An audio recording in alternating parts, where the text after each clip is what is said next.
బనకచెర్ల ప్రాజెక్టుపై కేంద్ర మంత్రి సిఆర్ పాటిల్ను కలిసిన రేవంత్ రెడ్డి ప్రాజెక్టుతో తెలంగాణకు నష్టం కలుగుతుందని వివరించిన ముఖ్యమంత్రి బనకచెర్లపై ఇరు రాష్ట్రాల సీఎంలతో సమావేశం ఏర్పాటు చేస్తామని సిఆర్ పాటిల్ హామీ. బనకచెర్ల చట్ట వ్యతిరేకమైన ప్రాజెక్టేనన్న మంత్రి ఉత్తమ్ కుమార్ రెడ్డి రాష్ట్రానికి అన్యాయం జరిగితే సుప్రీంకోర్టుకు వెళ్తామని స్పష్టీకరణ. బనకచెర్లతో ఎవరికీ నష్టం లేదని ఏపీ సీఎం చంద్రబాబు పునరుద్ఘాటన. ప్రాజెక్టులపై ముఖ్యమంత్రి వ్యాఖ్యల్ని తప్పుబట్టిన బీఆర్ఎస్, బీజేపీ కృష్ణా నుంచి 500 టీఎంసీలు మాత్రమే ఇస్తే చాలని సీఎం కోరడం సరికాదన్న హరీష్ రావు.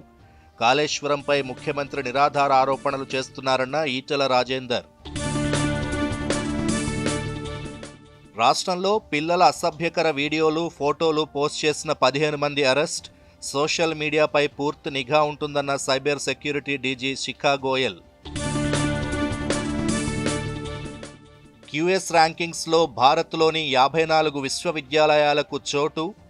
దేశ విద్యారంగానికి ఇదో పెద్ద శుభవార్తగా అభివర్ణించిన మోదీ. ఎల్లుండి అంతర్జాతీయ యోగా దినోత్సవానికి జోరుగా సన్నాహాలు.